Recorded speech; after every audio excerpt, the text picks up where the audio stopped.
Boa noite, sejam todos muito bem-vindos. A leitura da noite de hoje é do livro Fonte Viva, Francisco Cândido Xavier, pelo Espírito de Emmanuel, lição 115, Guardemos Lealdade. Além disso, requer-se nos despenseiros de cada um se acha que é. Paulo, 1 Coríntios 4:2. Vivamos cada dia fazendo melhor com o nosso alcance. Se administras, ser justo na distribuição do trabalho. Se legítimo, ser fiel ao bem de Deus. Se ensaias os dons da fé, não te descuides das almas que te rodeiam. Se ensinas, ser claro na missão. Se contas a arte, não corrompas a inspiração divina. Se curas, não menosprezes o doente. Se constróis, atende à segurança. Se amas o sol, faz-o com alegria. Se cooperas na limpeza pública, abraça na higiene o teu sacerdote. Se edificaste por lá, sobria a mão para as bênçãos de amor e luz, ainda mesmo que isso de confissão e sacrifício. Não te inquietes por mudanças inesperadas, nem te impressiones a vitória aparente daqueles que cuidam de múltiplos interesses, com exceção dos que lhes dizem respeito. Recorre pelo olhar vigilante da divina providência que nos observa todos os dias. Lembra-te de que vives, onde te encontras, por iniciativa do poder maior que nos supervisiona os descansos e guardemos lealdade das obrigações que nos servem. E agindo incessantemente na extensão do bem no campo de luta que a vida nos confia, esperamos por novas decisões a nosso respeito, porque a própria lei nos elevará de plano e nos sublimará de momento.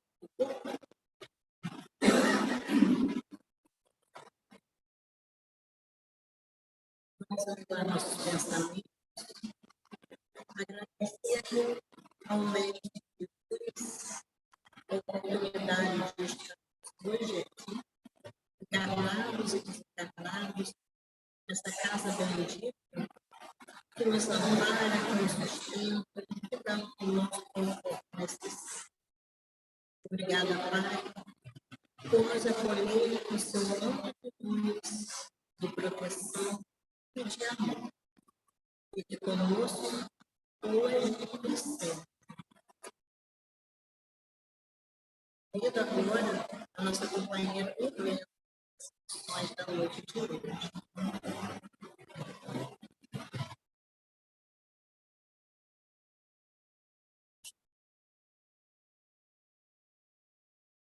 Boa noite a todos, sejam muito bem-vindos.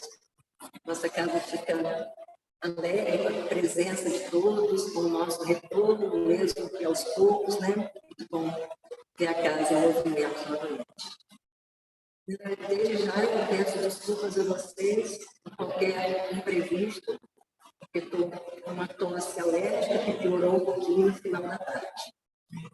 Mas vamos na certeza do amparo, da espiritualidade maior, da condução, da orientação do mais alto, aos limites dos nossos esforços. Nossa casa, no mês de novembro, vai trabalhar um tema central, que é sobre os diversos estados da alma após a morte do corpo físico. E tem como base uma colocação dos Espíritos em resposta a Allan Kardec, no Livro dos Espíritos, na questão 150, no item B, quando Kardec pergunta: a alma nada leva consigo deste mundo? E a resposta: nada, a não ser a lembrança e o desejo de ir para um mundo melhor, lembrança cheia de doçura, como amargor, conforme o uso que ela faz da vida. Então, nós vamos ver que o que nós levamos na vida, quando desencarnamos, é apenas essa lembrança, cheia de doçura ou de amargor, do que nós fizemos na nossa vida, das oportunidades que nós aproveitamos ou aquelas que nós deixamos passar. E aí, os subtemas do mês que vão trabalhar serão o socorro ou abrigo para as almas na erraticidade, o umbral, o Hospital Esperança, o Educandário Fundação Humana, as câmaras de retificação, Casa de Amparo Maria de Nazaré, Colônia Purgatorial e a Casa Transitória. Todos esses subtemas tratando desse tema central, que é a gente pensar os diversos estados da alma após a morte do corpo físico. Então, nós veremos várias colônias espirituais, o ambiente na erraticidade, para acolherem e para ampararem as almas que vêm desencarnar.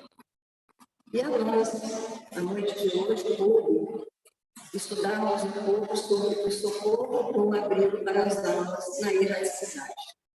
Mas, para isso, nós vamos dedicar um tempinho a esse termo erraticidade. Antes de você iniciar, deixa eu colocar para o pessoal de casa que não está ouvindo. Tentar melhorar aqui. Para quem está em casa, não está muito bom.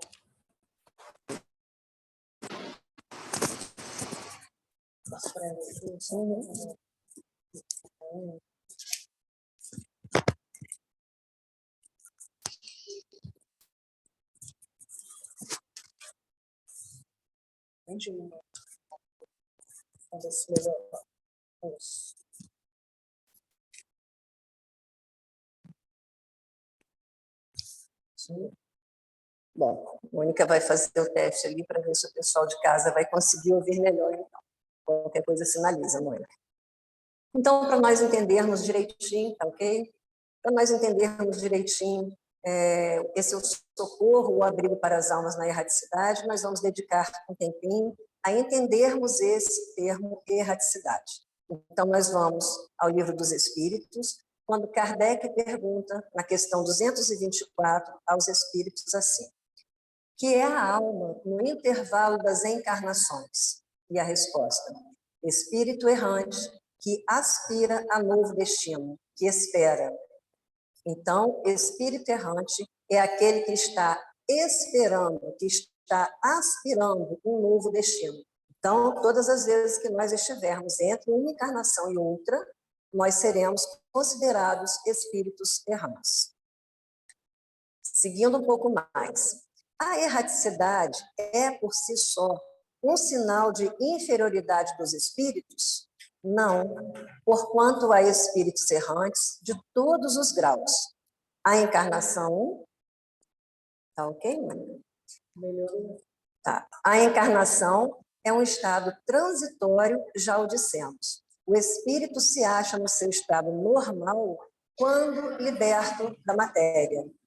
Então, já que somos espíritos errantes, aguardando uma outra encarnação, Kardec pergunta, então isso é um sinal de inferioridade, essa erraticidade, sermos espíritos errantes? E os espíritos respondem que não. Não, porque existem espíritos errantes de todos os graus. Nós não estamos aqui na Terra como espíritos imperfeitos, que ainda somos, mas diversos graus. Somos um pouco diferentes uns dos outros, fazemos escolhas diferentes uns dos outros. O mesmo acontece na erraticidade. Tem os diversos graus, mas isso não significa ser um espírito inferior ou um sinal de inferioridade. É apenas o estado em que o espírito se encontra. Poder-se-á dizer que são errantes todos os espíritos que não estão encarnados, bom, assim, enquanto aguardam uma outra encarnação. É considerado espírito errante? Então, ele pergunta novamente, são todos? Podemos considerar todos os espíritos errantes aguardando essa encarnação? E aí a resposta mais completa. Sim, com relação aos que tenham de reencarnar. Não são errantes, porém, os espíritos puros, os que chegaram à perfeição. Esses se encontram no seu estado definitivo. Então, Quando nós estamos encarnados, desencarnamos e vamos reencarnar novamente, nós estamos nesse processo ainda transitório, né? O que os espíritos trazem para a gente é que somente enquanto nós estivermos aguardando muitas reencarnações, nós seremos esses espíritos errantes. Mas aquele espírito que já alcançou o seu grau de pureza máxima, aquele que já se encontra, como colocado aqui, no estado definitivo, então esse não é mais considerado espírito errante. E para nós entendermos um pouco melhor sobre isso, precisamos ir à questão 100, também do Livro dos Espíritos, quando Kardec nos apresenta a escala espírita. É uma classificação dos espíritos baseada no grau de adiantamento deles. Então, Kardec nos traz os espíritos de terceira ordem, que são os espíritos imperfeitos, os de segunda ordem, que são os bons espíritos, e os espíritos de primeira ordem, que são os considerados espíritos puros. Então, os espíritos nos respondem a Kardec na questão 226, é que esses espíritos de primeira ordem, esses espíritos puros, que não aspiram, que não esperam uma outra reencarnação, esses espíritos não são considerados errantes, porque eles já se encontram no estado definitivo. Que estado é esse? De pureza. Então, seguindo um pouco mais, nós vamos à Revista Espírita de fevereiro de 1858. Quanto às suas qualidades íntimas, os espíritos pertencem a diferentes ordens, que percorrem sucessivamente à medida que se depuram. Como estado, podem estar encarnados, isto é, unidos a um corpo no mundo qualquer, ou errantes, ou seja, despojados do corpo material e aguardando nova encarnação para se melhorarem. Então, o nosso estado ou é de encarnado ou de espírito errante. Ok, mas olha o que ele nos coloca no início aí. Quanto às suas qualidades íntimas, os espíritos pertencem a diferentes ordens. São aquelas que nós trouxemos aqui da classificação da questão 100. Dentro da terceira ordem, por exemplo, Kardec traz várias subdivisões com caracteres gerais que vão ali demonstrar como está a situação daquele espírito, onde é que ele se encontra, como é que ele se coloca. Então, mais uma vez, na Revista Espírita nos é colocado isso, que esses espíritos pertencem a diferentes ordens. Não sendo a encarnação, senão um estado transitório, a erraticidade é, em verdade, o estado normal dos espíritos. E esse estado não lhes é forçosamente uma expiação. São felizes ou desventurados conforme seu grau de elevação e segundo o bem ou o mal que hajam praticado. Então, todas as vezes que nós estivermos aqui, como encarnados nessa experiência material, corporal, nós estamos, como colocado aqui, no estado transitório. O nosso estado natural, o estado normal, é como espíritos. E aí ele nos coloca mais. São felizes ou desventurados conforme seu grau de elevação e segundo o bem ou o mal que hajam praticado. Nós estamos pensando sobre esses diversos estados da alma após a morte do corpo físico, começando a pensar sobre isso. Mas olha o que está colocado aqui. A nossa situação como desencarnados, ela vai estar diretamente ligada ao bem ou ao mal que nós tenhamos praticado aqui, como encarnados. Olha quanta oportunidade nós temos. Olha a grandeza do amor do Pai por todos nós, né? Estamos aqui com possibilidade de nos melhorarmos e de melhorar o nosso futuro. Continuando ainda na Revista Espírita, só que agora em setembro de 1861, Erasto nos traz um alerta. Ele coloca assim: creio útil chamar vossa atenção sobre essa condição de ser do nosso mundo de além-túmulo, para que não venhais a crer que abandonamos instantaneamente nossas inclinações, costumes e paixões quando desfimos as vestes humanas. Quando, em liberdade, os espíritos conservam suas tendências, originalidade e aptidões ao chegarem entre nós. O que ele está colocando para a gente aqui? Muitas vezes nós criamos ilusões que quando nós morrermos, quando nós desencarnarmos, a nossa situação vai melhorar. Nós estaremos diante do mundo espiritual e tudo será diferente. E eles nos afirmam, os espíritos, e também Erasto nos chama atenção, que não. As nossas paixões, os nossos costumes, as nossas inclinações permanecem. Não é o desencarnar, não é o morrer que vai nos transformar. O que nos transforma é o nosso desejo, é a nossa vontade, é o nosso impulso, nosso esforço em nos mudarmos, em nos transformarmos. E não uma condição de encarnado para desencarnado. Então, quando ele coloca conservam suas tendências, originalidade, nós precisamos prestar muita atenção a isso para que nós não alimentemos as nossas ilusões, porque temos muitas, né? No início, nós trouxemos os outros temas que serão trabalhados no mês na casa, né? E são temas lindíssimos. As pessoas, os palestrantes, vão nos trazer as condições de vários espíritos nas colônias espirituais, criadas, planejadas amorosamente para nos receber, para nos acolher, para nos abrigar. Mas precisamos entender que muitas vezes nós chegamos lá, ou seja, ao desencarnarmos, nós nos decepcionamos. Com quem? Com nós mesmos. Porque nós, de verdade, vamos nos encontrar em situações que talvez não sejam aquelas situações que nós esperávamos, que nós contávamos. Isso é o que vai ser trazido em vários relatos ao longo do mês para a gente. Então, o Erasto nos chama a atenção, né? Creio útil chamar vossa atenção sobre a condição de ser do nosso mundo elentor, para que não venhais a crer que abandonamos instantaneamente nossas inclinações. Tudo é uma questão de processo, tudo é o tempo, tudo é a construção. Não é um simples passo, um passo de mágica, né? Voltando ao Livro dos Espíritos, na questão 230, ainda no tema, Kardec pergunta: na erraticidade, o espírito progride? E os espíritos respondem: pode melhorar-se muito, tais sejam a vontade e o desejo que tenha de consegui-lo.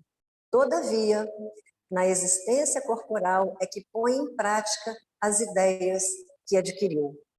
Então, quando nós estivermos desencarnados, estudando, pesquisando, nos dando conta do que nós fizemos, do que nós podemos vir a fazer, né, planejando nova encarnação, nova vida, nós podemos nos melhorar.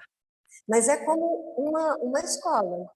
Temos a teoria no mundo espiritual. Somos preparados, somos amparados, mas como se fosse uma teoria. A prática, a prova, ela é aqui, como colocado. Na existência corporal é que põe em prática as ideias que adquiriu. Então, tudo aquilo que a gente sonha, que a gente planeja, que a gente idealiza, ele, na realidade, tudo isso é concretizado aqui na nossa experiência material, numa nova encarnação. E o desejo de mudar é o primeiro passo para progredir. Leon Denis, no livro O Problema do Ser, do Destino e da Dor, ele traz a vontade como a maior das potências. Para nós querermos mudar e desejarmos essa mudança, para progredirmos, nós precisamos, para mudar algo, nós precisamos identificar o que precisa ser mudado. Ninguém muda o que não precisa ser mudado, ou o que não é visto, o que não é observado. Por isso, nós precisamos estar muito atentos à nossa própria vida, ao que nós sentimos, ao que nós somos, a como nós reagimos. E aí vamos vendo pouco a pouco o que é que nós precisamos fazer para sermos pessoas melhores, para sermos espíritos imortais que somos, melhores. Melhor em que sentido? Melhor para o mundo. Porque quando a gente fala e pensa em mundo e a gente olha, apesar de todas as dificuldades, de todos os problemas, de todas as dores, quando a gente olha e pensa nesse universo, a gente vê a grandeza do amor de Deus por todos nós, a grandiosidade, a natureza criada de forma perfeita, esse mundo lindo criado para nos receber, para que nós possamos, no exercício das encarnações, das reencarnações, melhorarmos, progredirmos. Então, o desejo de mudar é o primeiro passo para progredirmos. Kardec ainda continua. São felizes ou desgraçados os espíritos errantes? Já que nós temos essa condição, né, como que ficam esses espíritos errantes? Felizes ou infelizes? Mais ou menos, conforme seus méritos. Sofrem por efeito das paixões, cuja essência é conservada, ou são felizes de conformidade com o grau de desmaterialização a que hajam chegado. Na erraticidade, o espírito percebe o que lhe falta para ser mais feliz e, desde então, procura os meios de alcançá-la. Aqui nós vamos pensar alguns pontos. Quando fala conforme seus méritos, nos remete mais uma vez ao nosso livre-arbítrio, ao nosso esforço de fazermos, de promovermos, de buscarmos o bem. Quando fala que depende do grau de desmaterialização, se não prestarmos atenção direitinho, podemos ficar confusos. Mas como assim? Desencarnados na erraticidade, materializados? Pois é. Desencarnar é uma coisa, desmaterializar é outra. Nós estaremos desencarnados na erraticidade, mas não necessariamente desmaterializados. Enquanto nós estivermos apegados, não só à matéria, mas aos nossos vícios, às nossas paixões, às nossas ideias, qualquer tipo de apego, ali nós estaremos com esse sentimento da matéria, com esse sentimento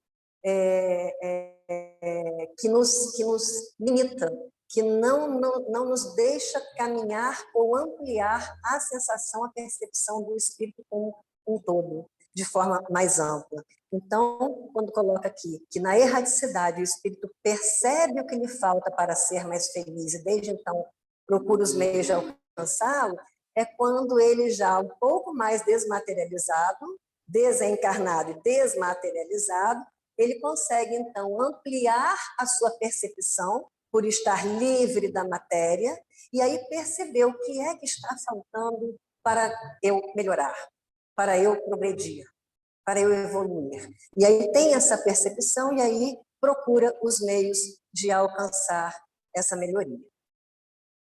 Podem os espíritos errantes ir a todos os mundos? Conforme. Pelo simples fato de haver deixado o corpo, o espírito não se acha completamente desprendido da matéria e continua a pertencer ao mundo onde acabou de viver ou a outro do mesmo grau, a menos que, durante a vida, se tenha elevado, o que, aliás, constitui o objetivo para que devem tender seus esforços, pois, do contrário, nunca se aperfeiçoaria.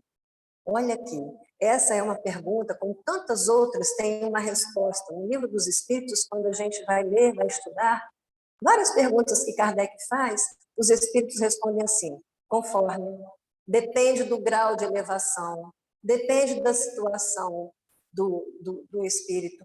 E nós precisamos lembrar disso, porque somos todos seres espirituais únicos, com histórias, com vivências, com vícios, com conquistas que são diferentes dos outros, que são únicas.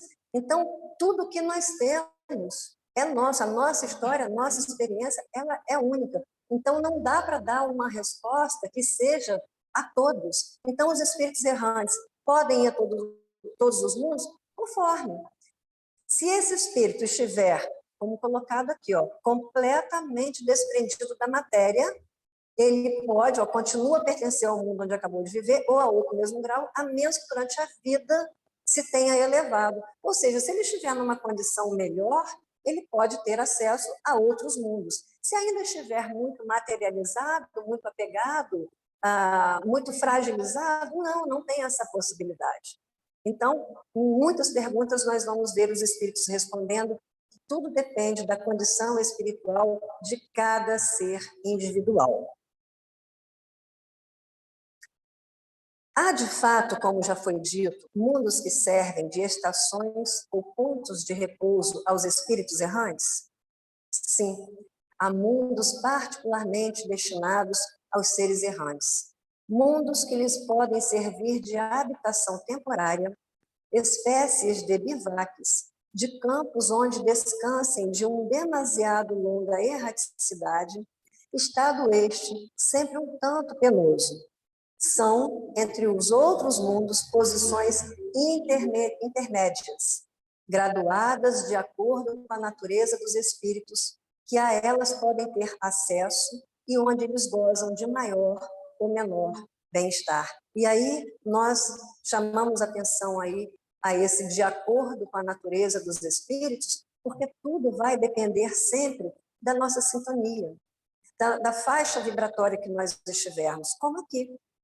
Aqui nós não fazemos escolhas do ambiente que vamos, que tipo de livro, que tipo de música, quais as companhias, né? A escola religiosa, nós fazemos escolhas o tempo todo. Então, como desencarnados, faremos também. E, de acordo com o que nós estivermos buscando e semeando em nós, nós colheremos, tanto aqui como encarnados, como desencarnados. Então, o que vai sempre nos orientar é aquilo que nós fizemos ou deixamos de fazer na nossa vida, nas experiências materiais, corporais. Quando na erraticidade, antes de começar nova existência corporal, tem o espírito consciência e previsão do que lhe sucederá no curso da vida terrena? E a resposta dos espíritos: ele próprio escolhe o gênero de provas por que há de passar, e nisso consiste o seu livre-arbítrio. Essa questão de escolha de provas, ela está entre a 258 e a 273, e é muito, muito enriquecedor esse estudo, porque muitas vezes essa resposta é uma resposta que nos incomoda. Como assim nós escolhemos passar pelo que estamos passando? Porque nenhum de nós está livre da dor, da dificuldade, muitas vezes até do desespero. Quantas pessoas nesse momento não estão extremamente fragilizadas? Quantos não estão no fundo do poço por diversos motivos? E ouvir, ler uma resposta dessa é algo que nos traz um incômodo, nos traz um desconforto. Como assim eu escolhi isso? E os espíritos afirmam que nós escolhemos, sim, o gênero de provas, né? Uma escolha direcionada sempre ao nosso melhoramento. Mas Kardec insiste: não parece natural que se escolham as provas menos dolorosas? Se somos nós que escolhemos, como é que a gente escolhe algo tão sofrido, tão difícil, né? E aí os espíritos respondem: pode parecer-vos a vós, ao espírito não. Dizem todos os espíritos que, na erraticidade, eles se aplicam a pesquisar, estudar, observar, a fim de fazerem a sua escolha. Então, nós, enquanto estivermos como desencarnados, como espíritos errantes, estaremos pesquisando, estudando, observando, e estaremos cada vez mais ampliando a nossa percepção do nosso mundo íntimo, e então veremos o que é preciso fazer para que possamos progredir um pouco mais. E aí escolhemos, sim, o gênero de provas pelas quais nós passaremos. E, meus queridos, duas asas conduzirão o espírito humano à presença de Deus. Uma chama-se amor e a outra sabedoria.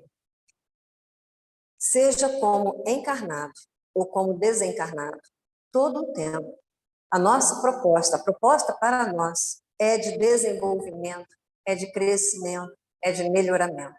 E nós vamos crescendo, melhorando as duas asinhas para que nós possamos voar alto, voar longe, para que nós possamos construir, de fato, um mundo muito melhor, mas esse mundo que a gente fala, que a gente vê, que a gente ouve, ele é só reflexo do nosso mundo íntimo.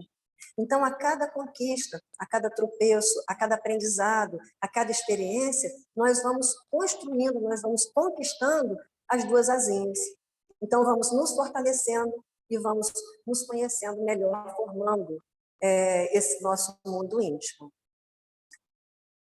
Ainda no Livro dos Espíritos, as ideias dos espíritos se modificam quando na erraticidade? Muito. Sofrem grandes modificações à proporção que o espírito se desmaterializa.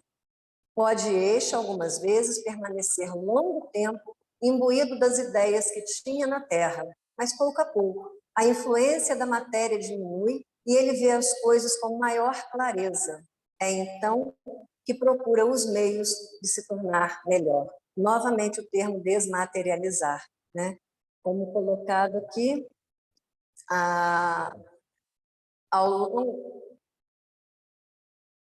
imbuído das ideias que tinha na Terra, pouco a pouco a influência da matéria diminui. Percebem a diferença? Nós desencarnamos, mas aos poucos vamos deixando que essa matéria nos influencie ou nos faça sofrer, né? Aos poucos nós vamos desapegando, desmaterializando. E é isso que vai nos ampliar o olhar.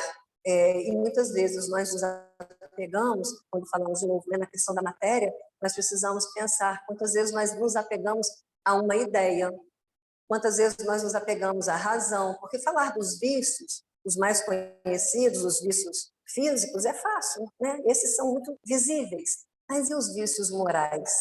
Porque esses também não nos abandonam porque a gente desencarna. Eles fazem parte, né? Aquilo que está em nós, como encarnado ou como desencarnados, porque está, de fato, como espíritos.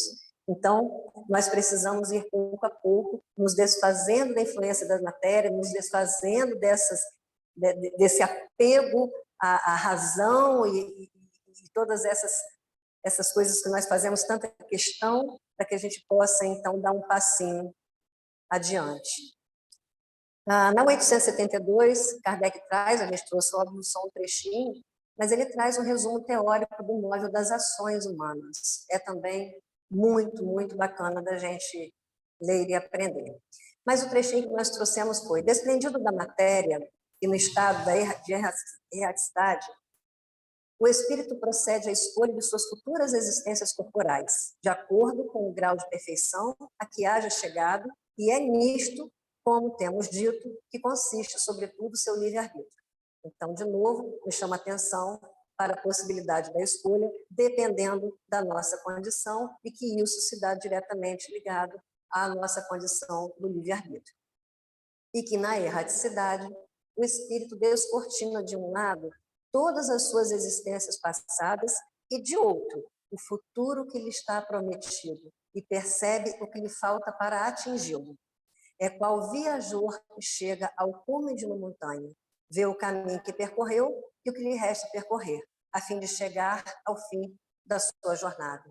Então, meus queridos, quando estamos na erraticidade, estamos num período de planejamento, estamos num período de observação, para que possamos fazer um pouco melhor aqui numa nova experiência reencarnatória. Mas, para isso, nós precisamos entender também quem somos nós.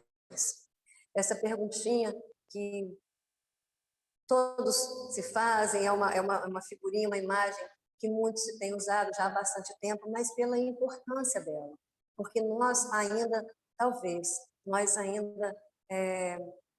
não damos o valor devido a esse conhecimento de nós mesmos, né? Porque às vezes nos assusta, porque às vezes dá trabalho, porque às vezes nos decepcionamos, mas é importantíssimo esse autoconhecimento para que nós, entendendo direitinho as nossas questões mais íntimas, os nossos desejos, as nossas intenções, nós não venhamos a cair em ilusão, ou pelo menos não tanto, que a gente possa diminuir pouco a pouco a ilusão que nós temos de nós mesmos, né? Porque nós nos organizamos enquanto sociedade e fazemos tentamos fazer o bem, né? Nós estamos sempre praticando, de alguma forma, ajuda ao próximo, de variadas formas. Mas o que se fala todo o tempo é de como nós fazemos isso. Ou melhor, qual sentimento está por trás de cada atitude? Qual a nossa intenção? Que é que nós de verdade sentimos, vibramos e emanamos numa resposta, numa atitude, numa ajuda, seja material ou num diálogo, ou simplesmente ouvindo alguém. Esse conhecer a si mesmo é isso, é prestar atenção no que nós sentimos, o que nos move. E é algo muito íntimo, é algo que só cada um pode fazer por si. E aí nós fazemos referência à questão 919, quando Santo Agostinho nos responde, né? Na realidade, nos dá até um roteiro de como conseguirmos fazer essa estrada do autoconhecimento. No Livro dos Espíritos, nós temos resposta dos Espíritos, mas em algumas perguntas, algumas respostas, essas respostas aparecem nomeadas, identificadas. A 919 é uma delas. Santo Agostinho é quem responde. E ele fala dele. Ele fala da experiência dele quando ele esteve aqui na Terra. Olha a grandeza dessa resposta, olha a grandiosidade desse amor, desse desprendimento, desse cuidado conosco. Falar dele, da experiência dele, nos ensinando ou nos orientando de como fazer, de como conseguir chegar ao autoconhecimento. E nós vamos agora a um trechinho do livro Vinha de Luz, que tem o título Transformação. Na verdade, nem todos dormiremos, mas todos seremos transformados. Emmanuel comenta que refere-se o apóstolo dos gentios, né, Paulo de Tarso, a uma das mais belas realidades da vida espiritual. Ninguém penetra o círculo da vida terrena em processo absolutamente uniforme, como não existem fenômenos de desencarnação com analogia integral. Cada alma possui a sua porta de entrada e saída conforme as conquistas próprias. Isso nos lembra aquilo já falado. Somos únicos, indivíduos com histórias únicas, então não dá para fazer a mesma caminhada. Nós chegaremos ao mesmo destino de formas diferentes, cada um a seu tempo, cada um do seu jeitinho, mas nós chegaremos ao mesmo destino. E ele continua: nem todos dormiremos, diz Paulo. Isto significa que nem todas as criaturas caminharão às pontas nas regiões mentais da semiconsciência. Nem todas serão arrebatadas a esferas purgatoriais. E ainda que tais ocorrências sucedessem, ouçamos ainda o abnegado amigo do Evangelho quando nos assevera: mas todos seremos transformados. E como a função da vida é renovar para a perfeição, transformemos-nos para o bem desde hoje. Porque está em nossas mãos. Essa transformação, essa caminhada é de cada um de nós. Então, que nós possamos dar os nossos passinhos, que nós possamos construir uma vida melhor para nós mesmos, né? Mas como colocado aqui, todos seremos transformados, uns mais cedo, outros mais tarde, mas todos no processo da transformação. E nós trouxemos também aqui algumas coisas do livro Lírios de Esperança, que também é uma das obras que está baseando aí os estudos do mês, que vão basear o estudo do mês, em que é colocado para a gente assim: transição é o tempo mental da renovação, a hora do recomeço e da reavaliação. O sentimento da imortalidade precisa ser construído na intimidade do homem reencarnado. Aí eu fiquei um pouco nesse trecho assim: como assim? O sentimento da imortalidade precisa ser construído na intimidade do homem reencarnado. Porque nós espíritas acreditamos nas reencarnações, mas é dessa crença viva, é dessa certeza de que realmente somos espíritos imortais. Então, se somos e o somos, que possamos viver como espíritos imortais. Porque muitas vezes nós ainda agimos como se fôssemos somente essa vida, como se tivéssemos essa vida, essa é a que importa, essa é quase que como única. Então, como se nós estivéssemos quase que caindo em contradição. Dizemos uma coisa, acreditamos em outra, mas sentimos diferente. Então, que esse sentimento de imortalidade possa ser construído na nossa intimidade. O prefácio desse livro, Lírios de Esperança, é da Dona Maria Modeste Cravo. E ela nos fala dos tempos de transição, falando para a gente que os dramas sociais que nós estamos vivendo, observando, tudo isso é, na realidade, uma grande batalha do bem contra o mal. E mais, toda luz que se acende requer cuidados especiais na continuidade de sua expansão. Por quê? Porque se nós estamos nessa batalha de fazer com que o bem venha à tona e vença e vencerá, nós precisamos dar continuidade a todo e qualquer pontinho de luz que nós venhamos a acender. E coloca para a gente também que o avanço tecnológico, a explosão da cultura e a busca de Deus, olha que interessante, a busca de Deus no século XX, provocaram um desconforto nos abismos em forma de comoções ostensivas. Como se fosse um vulcão, a pressão exercida nas sombras expeliu para a superfície do orbe as larvas do desespero e da angústia, da maldade e da desobediência. Mas olha que lindo, a ordem divina é limpeza, regeneração, liberdade e paz. Nós estamos, então, como a Dona Maria Modeste fala no início, nós estamos, então, como um resultado de um grande processo de melhoramento, de progresso. E às vezes a gente olha e acha tudo muito bagunçado, tudo muito violento, tudo muito difícil, e fala, nós estamos piorando. A coisa não está melhor, não, nós estamos muito melhores. Acontece que com o avanço tecnológico a gente tem acesso a tudo, qualquer coisa, em tempo real. Então parece que o mal, ele cresceu, não, ele só está mais visível, ele só está mais visível. Por isso nós precisamos dar continuidade a todo pontinho de luz, para que essa luz também fique cada vez mais visível. E ela coloca também que o bem, esse bem que nós tanto queremos em nós e precisamos aprender a promover em todos, que esse bem exige alicerces seguros. Fala também da força da oração. Então, é uma página, aliás, o livro todo ele é belíssimo. Então, vale a pena a gente ler porque nos acende esperança. Esperança, alegria, né? Certeza de um futuro muito melhor.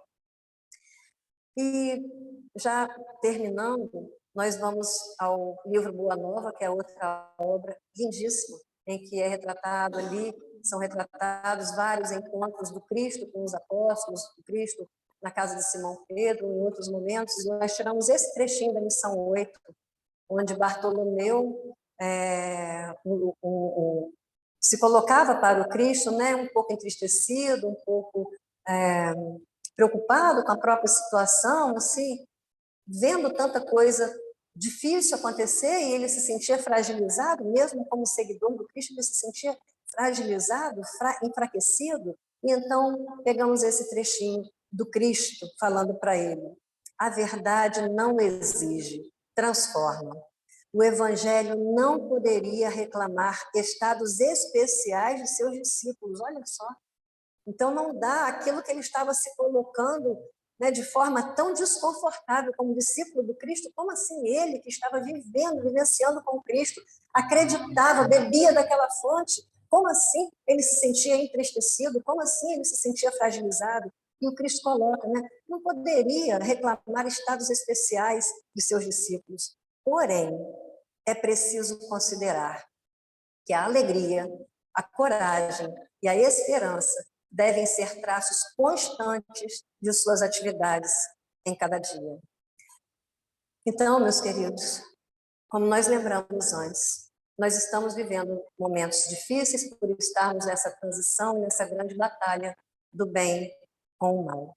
Mas nós precisamos, e nós destacamos aí a alegria, a coragem e a esperança, porque nós precisamos, foi uma fala do Cristo para ele e que chega a todos nós. Nós precisamos diariamente encher o nosso coração de esperança, de alegria, de coragem e também de gratidão.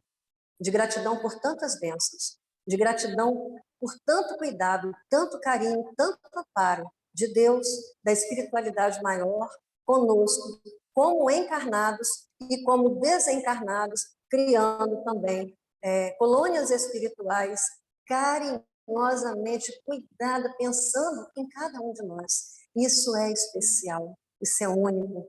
Nós somos especiais, nós somos únicos, porque somos filhos de Deus. Que possamos, então, meus queridos, buscar essa paz e esse bem alicerçado sempre na oração e no amor por todos. Uma abençoada noite a todos.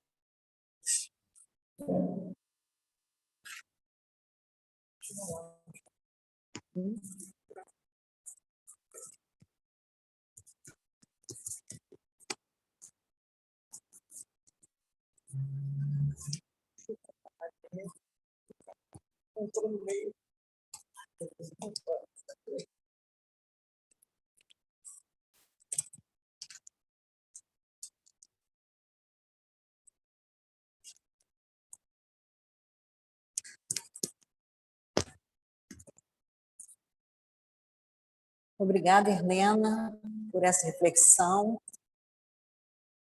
E agora convidemos aos médiuns passistas da casa que se posicionem para o passe coletivo.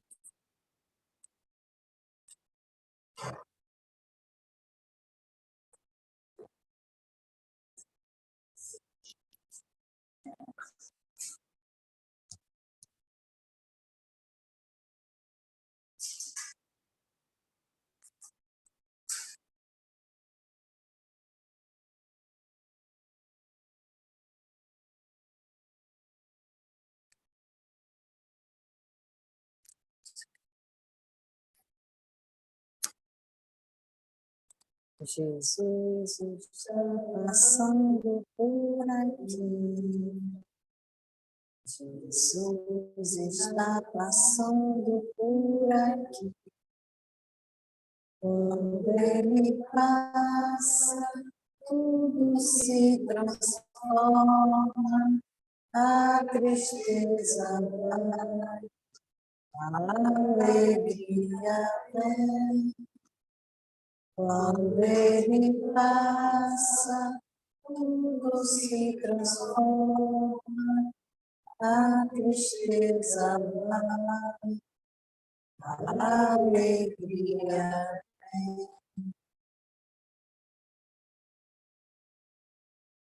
Jesus querido, mestre de amor e de amparo, agradecidos estamos, Senhor Jesus, por todas as bênçãos recebidas nesse momento, toda a luz, todo o amparo, todo o conforto necessário para que os nossos corações tenham alegria, coragem, esperança e gratidão.